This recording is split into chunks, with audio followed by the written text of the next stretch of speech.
Hello नमस्कार दोस्तों, मेरा नाम राहुल सागर है और स्वागत है आप सभी का मेरे YouTube channel study with Rahul Sagar में।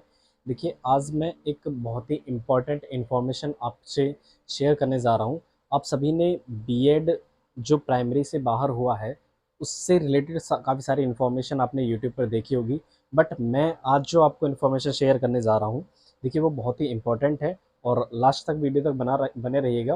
मैं पहले बता देता हूँ कि आपको जो है किन किन चीज़ों पर मैं आज डिस्कस करने जा रहा हूँ। सबसे पहले है बीएड एंड बीटीसी का पूरा मामला क्या था, उसको हम समझेंगे। ठीक है ना, अब से अब तक का क्या क्या माजरा अब तक चलता आया है, क्यों बीएड को प्राइमरी से अलग कर दिया गया और क्यों पहले जोड़ा गया था। ठीक है, तो इस चीज़ के बारे में हम जानेंगे और फिर उसके बाद है क्या अभी भी बीएड जो है प्राइमरी पोस्ट के लिए एलिजिबल हो सकता है। अगर हो सकता है तो उसके क्या क्या क्या कदम उठा सकती है सरकार या फिर एनसीटीई। ठीक है, उसके बारे में हम बात करेंगे। फिर उसके बाद अगर हम बात करें request for big YouTube teachers, हाँ, इसके बारे में आपको ना थोड़ा लास्ट में बताऊंगा जब इन दोनों पॉइंट्स को ख़त्म कर लूँगा। फिर उसके बाद best YouTube channel for BEd, ठीक है ना, कुछ ऐसे यूट्यूब चैनल बताऊंगा जो जेन्युइन है और जो वहाँ पर जो है बीएड से रिलेटेड कुछ जेन्युइन इन्फॉर्मेशन शेयर करते हैं। ठीक है, ऐसा नहीं कि हवा हवाई में जो जिस तरीके से आप देखोगे तो यूट्यूब पर अलग अलग तरीके की इन्फॉर्मेशन, फेक इन्फॉर्मेशन भी वहाँ पर आपको देखने के लिए मिलेगी, बट ये कुछ ऐसे यूट्यूब चैनल हैं जिनके नाम मैं आपको बताऊंगा और उनके साथ आपको, अगर आप चाहते हैं कि बीएड प्राइमरी के लिए एलिजिबल हो तो उनके साथ लगना है। ठीक है, और जो चीज़ें वो कहें एटलीस्ट उनके साथ हैशटैग अभियान में और फिर प्लस ट्विटर, जो ट्विटर कैंपेन चलाया गया था उसमें शामिल हो। और जिस तरीके से आज चला गया था 12 अगस्त को पाठक सत्यम के द्वारा, जिसमें hashtag we want PRT in BEd में आपने देखा भी होगा और आपने किया भी होगा कुछ लोगों ने। तो ठीक है दोस्तों, तो वीडियो की शुरुआत करते हैं। सबसे पहले हम बात कर लेते हैं बीएड और बीटीसी का पूरा मामला क्या था। देखिए, सुन लीजिए ध्यान से। क्या हुआ, 2018 में एक नोटिफिकेशन जारी किया गया था एनसीटीई के द्वारा। ठीक है, क्या एनसीटीई मतलब जिसकी फुल फॉर्म में क्या, national council of teacher education. ठीक है, national council of teacher education. इस संस्था की अगर हम बात करें, सबसे पहले मैं संस्था के बारे में बता देता हूँ। ये जो संस्था है एक भारत सरकार की संस्था है। ठीक है, ये भारत सरकार के अधीन काम करती है और इसका काम होता है कि टीचर्स की क्वालिफिकेशंस पर, टीचर्स की क्वालिफिकेशन क्या क्या होंगे टीचर बनने के लिए। ठीक है, उनके अधिकारों को संरक्षण वगैरह करने का काम जो है उसका होता है। ठीक है, तो ये एनसीटी ही डिसाइड करती है कि कोई टीचर, मतलब एक टीचर बनने के लिए क्या क्या क्वालिफिकेशंस की ज़रूरत होती है। ठीक है, तो एनसीटीई जो है 2018 में एक नोटिफिकेशन जारी किया था इसने कि जो बीएड है ठीक है ना, जो बीएड वाले जो एस्पिरेंट्स हैं वो प्राइमरी के लिए पीआरटी की पोस्ट के लिए एलिजिबल होंगे, बशर्ते उन्हें 6 मंथ्स का एक ब्रिज कोर्स करना पड़ेगा। ठीक है, क्या कहा, बीएड के लिए कहा गया था एनसीटीई के द्वारा कि बीएड वाले प्राइमरी के लिए एलिजिबल होंगे, बशर्ते उन्हें 6 महीने का ब्रिज कोर्स करना होगा। ठीक है, फिर उसके बाद आता है राजस्थान का मामला आता है। राजस्थान में आरटेट निकाला गया लेवल फर्स्ट के लिए, जिसमें जो बीएड वाले अभ्यर्थी थे उन्होंने भी फॉर्म फिल किया। ठीक है, इस चीज़ को लेकर के गुस्साए बीटीसी वाले लोगों ने ये केस डाल दिया कोर्ट में, राजस्थान कोर्ट में। ठीक है, राजस्थान हाई कोर्ट में जब ये केस गया तो राजस्थान हाई कोर्ट ने ये फैसला सुनाया कि जो बीएड वाले हैं वो एलिजिबल नहीं होंगे। ठीक है, उनके तर्क कुछ इस तरीके से थे, या तो उनके तर्क थे कि बीएड वालों के लिए अदर ऑप्शन भी होते हैं टीजीटी पीजीटी के लिए, जो बीटीसी वाले हैं उनके लिए केवल एक ही ऑप्शन होता है, क्या, केवल पीआरटी। ठीक है, ये तो आप सभी को पता है कि जो बीटीसी होती है वो प्राइमरी लेवल के लिए एलिजिबल होती है। लेकिन अगर हम वहीं पर बात करें तो बीएड की, तो बीएड होता है टीजीटी पीजीटी फिर प्लस प्राइमरी के लिए भी 2018 के एनसीटीई के नोटिफिकेशन के अकॉर्डिंग ये जो है बीएड वाले जो एस्पिरेंट्स थे वो इसके लिए पीआरटी की पोस्ट के लिए भी एलिजिबल हो गए थे। और इसी चक्कर में जो बीटीसी वाले अभ्यर्थी थे वो कहाँ पर चले गए, कोर्ट चले गए, राजस्थान हाई कोर्ट में। फिर उसके बाद 2021 में राजस्थान हाई कोर्ट ने फैसला सुनाया कि जो बीएड वाले हैं वो क्या होंगे, एलिजिबल नहीं होंगे पीआरटी की पोस्ट के लिए। उनके तर्क कुछ इस तरीके से, तो मैंने आपको बता दिया है कि वो जो उनके लिए अलग अलग पोस्ट की भी वैकेंसीज होती हैं। ठीक है, उनमें फिल कर सकते हैं। लेकिन जो अगर हम बात करें बीटीसी वालों की, तो बीटीसी वालों का जो, हाँ, केवल इनके लिए एक ही ऑप्शन होता है, वो होता है क्या, पीआरटी। ठीक है, फिर ये अदर स्टेट्स का मामला भी यही चल रहा था कि बीएड को प्राइमरी के लिए एलिजिबल किया जाए या फिर नहीं। फिर इसी के चलते हुए जो बीएड और बीटीसी का मामला धीरे धीरे सुप्रीम कोर्ट में चला गया। ठीक है, सुप्रीम कोर्ट में जाने के बाद अब फिर कल इसका काफ़ी सारे दिनों के बाद, काफ़ी महीनों के बाद ये डिसीजन आता है सुप्रीम कोर्ट की तरफ से कि बीएड वाले जो हैं पीआरटी की पोस्ट के लिए एलिजिबल नहीं होंगे। ठीक है, अब इसने जो बीएड जो सुप्रीम कोर्ट है, ऑनरेबल सुप्रीम कोर्ट ने हमारे ने क्या किया है, ये कुछ 46 पेज का अपना कोर्ट ऑर्डर दिया है। उसमें काफ़ी सारी बातें की हैं। इसमें आर्टिकल 21A के अकॉर्डिंग कुछ बातें की गई हैं, जो हमारा आरटीई एक्ट 2009 है उसके अकॉर्डिंग कुछ बातें कही हैं, उनके आधार पर अपना तर्क रखा है। ठीक है, और कुछ चीज़ें भी बताई हैं जिसकी वजह से बीएड जो है प्राइमरी टीचर के लिए एलिजिबल नहीं है। अब चलिए बात कर लेते हैं उनके लिए। हालांकि मैं आपको बता सकता था कि वो 46 पेज में क्या क्या लिखा हुआ है, बट छोटी छोटी इन्फॉर्मेशन है जो मेन है उसको ही मैं आपको शेयर कर देता हूँ। ठीक है, तो बात कर लेते हैं कोर्ट के ऑर्डर में क्या लिखा हुआ था। सबसे पहले तो यही चीज़ जो गुजरात हाईकोर्ट में कही गई थी कि जो बीएड वालों के लिए काफ़ी सारे अदर ऑप्शंस भी होते हैं टीसीटी पीजीटी के लिए। ठीक है, और जो बीटीसी वालों के लिए केवल एक ही पोस्ट है जो पीआरटी की। ये तो शुरू से ही चलता आ रहा था कि जो बीटीसी वाले हैं वो पीआरटी के लिए, और जो बीएड वाले हैं टीजीटी पीजीटी दोनों के लिए फील कर सकते हैं। ठीक है, और अकॉर्डिंग टू मतलब उनके लेवल के अकॉर्डिंग। ठीक है, उनमें पीजी भी क्या हो, ग्रेजुएशन वगैरह जो भी उनकी रिक्वायरमेंट्स होती हैं। ठीक है, लेकिन अगर हम बात करें फिर बीएड की, बीएड में क्या हुआ फिर उसके बाद सुप्रीम कोर्ट ने क्या कहा, कि जो सुप्रीम कोर्ट ने कहा कि जो बीएड वाले हैं वो अब एलिजिबल नहीं होंगे। उस जो एनसीटीई ने 2018 में नोटिफिकेशन लाई थी उसको खारिज कर दिया है, यह कहते हुए कि जो बीएड वाले हैं, जो बीएड वाले अभ्यर्थी हैं उनके पास उस लेवल की मतलब पीआरटी लेवल के जो बच्चे होते हैं उस लेवल की चाइल्ड साइकोलॉजी की समझ नहीं होती है। कहने का मतलब यह है कि उनके जो है उस हिसाब से उस लेवल के बच्चों को ट्रेनिंग देने के लिए क्या है, वो एलिजिबल नहीं है। उस हिसाब से उनकी ट्रेनिंग नहीं होती कि जिससे कि वो पीआरटी लेवल के बच्चों को पढ़ा सके। सबसे पहला तर्क तो ये दिया। ठीक, फिर उसके बाद अगर हम बात करें बीएड के लिए अदर ऑप्शंस भी होते हैं। ठीक, ये कहा। तो सबसे बड़ा जो डिसीजन लिया था वो सुप्रीम कोर्ट ने ये कहकर दिया था कि जो चाइल्ड साइकोलॉजी की समझ है वो इस तरीके की नहीं होती है बीएड वालों की। ठीक है, तो ये डिसीजन हो गया। अब देखिए, अब क्या होता है, अब हम बात कर लेते हैं सेकंड पॉइंट की। फर्स्ट पॉइंट हमारा कंप्लीट हो गया। ठीक है, सेकंड पॉइंट क्या है, क्या अभी भी बीएड प्राइमरी पोस्ट के लिए एलिजिबल हो सकता है।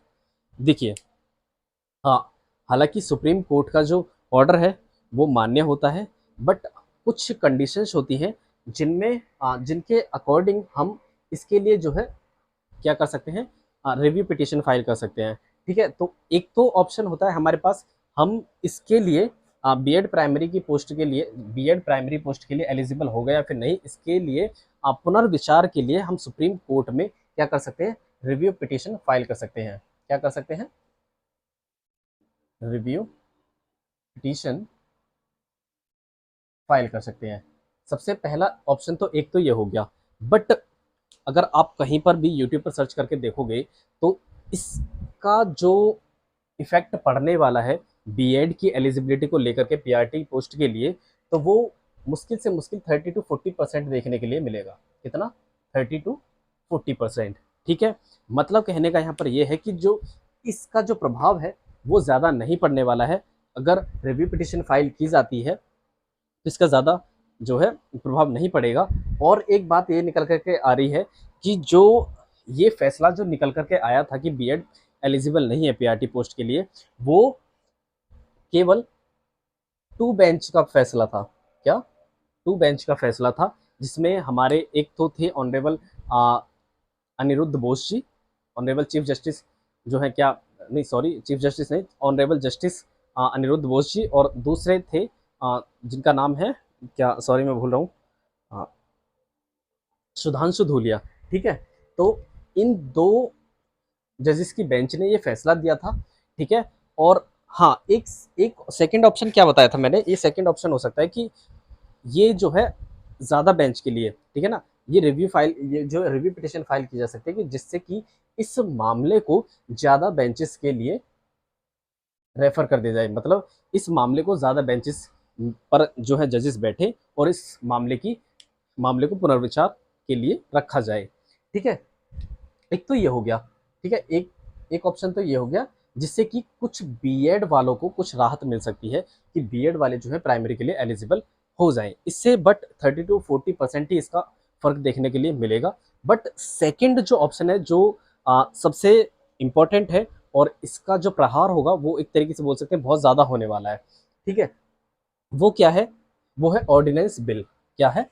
Ordinance bill. ठीक है, इस अगर ऑर्डिनेंस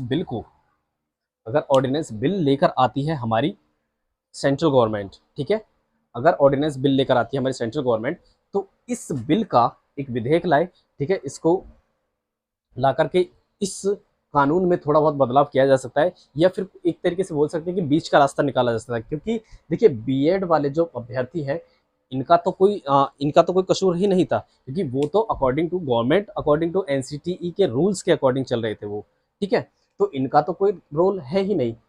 और ज़्यादातर तो कुछ ऐसे बच्चे थे जो करना तो चाहते थे बीटीसी, बट उन्होंने देखा मौका जब एनसीटीई ने 2018 में ये कह दिया था कि बीएड प्राइमरी, टीजीटी और पीजीटी सभी के लिए एलिजिबल है, तो उन्होंने बीटीसी छोड़ करके बीएड किया। ठीक है, तो ऐसे भी कुछ बच्चे हैं जिन्होंने बीटीसी करने वाले थे, बट उन्होंने क्या किया, बीएड, इसी चक्कर में, क्योंकि बीएड प्राइमरी लेवल के लिए और उसके बाद टीजीटी लेवल के लिए, पीजीटी लेवल के लिए सभी के लिए एलिजिबल है।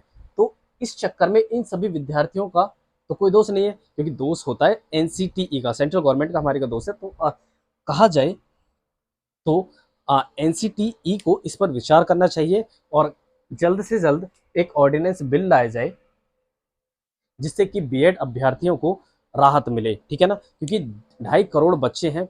आई am also a BEd student. ठीक है, मुझे पता है कि आप किस दर्द से गुजर रहे हैं, और हो सकता है जल्द ही ऐसा सुनने में आ रहा है कि ये जो रिव्यू पिटिशन फाइल है ये सेंट्रल गवर्नमेंट मीन्स एनसीटीई, ठीक है ना, ये करने वाले हैं जल्द ही।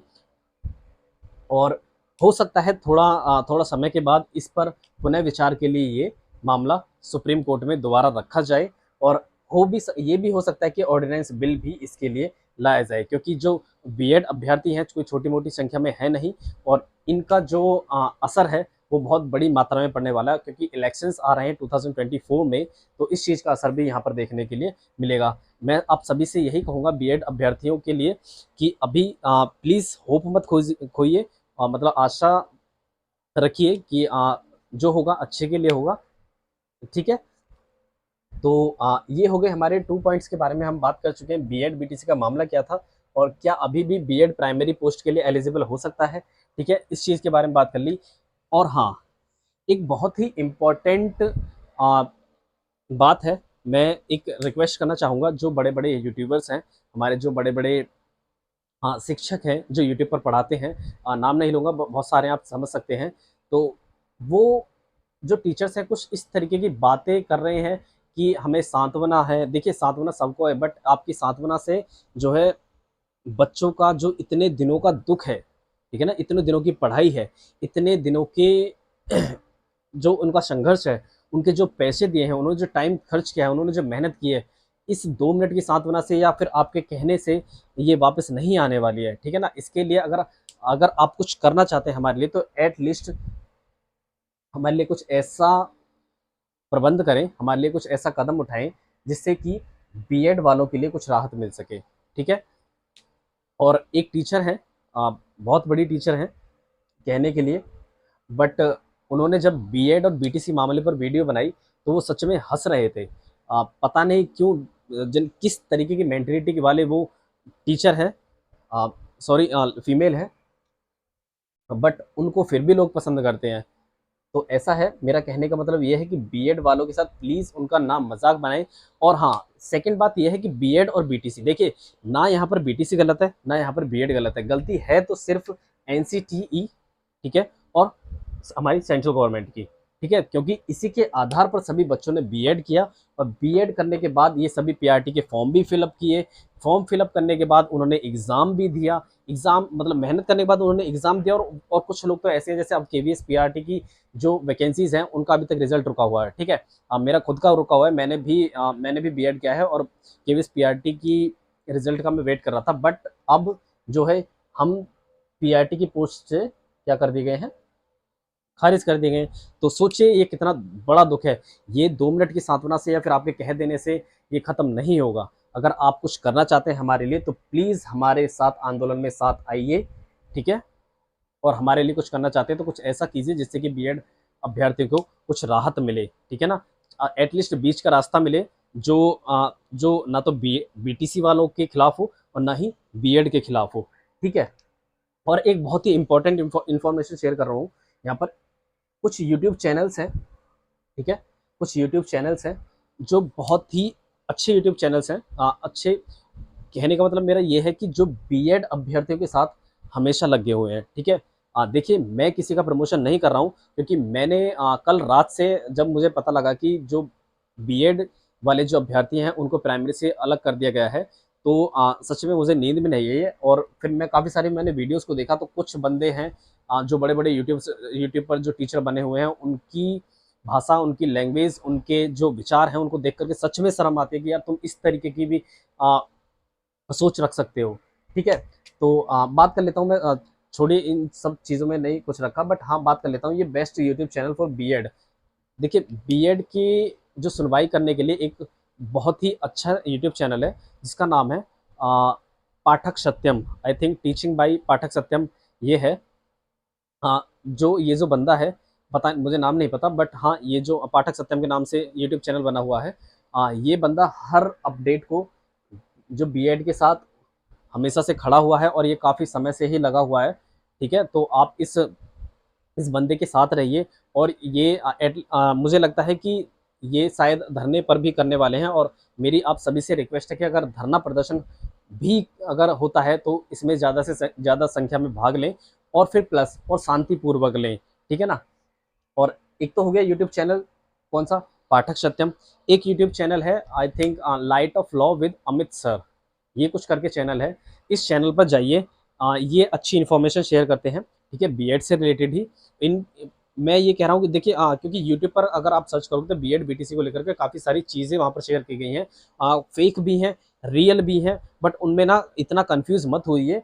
लेकिन जो बीएड से, अगर बीएड से रिलेटेड अगर आपको एक पक्की इन्फॉर्मेशन, एक बोल सकते हैं कि जेन्युइन इन्फॉर्मेशन चाहिए, तो आपको मैं 3 यूट्यूब चैनल बता रहा हूँ। एक तो light of law with Amit sir, ठीक है, एक दूसरा है पाठक सत्यम मतलब टीचिंग बाय पाठक सत्यम, और थर्ड है एक युवा मंच करके है, ठीक है। क्या है, युवा मंच करके, ठीक है। इन्होंने पहले भी आई थिंक मुझे लगता है कि जो टीचर से रिलेटेड पहले जो आंदोलन हुए उनमें भी भाग लिया है और अपनी अच्छी खासी भागीदारी निभाई है इन्होंने, ठीक है। तो इन यूट्यूब चैनल्स को फॉलो कर लीजिए और इनके द्वारा जो चीज़ें कही जाए उन चीज़ों पर भी थोड़ा अमल कर दीजिए। जैसे कि टीचिंग बाय पाठक सत्यम ने आज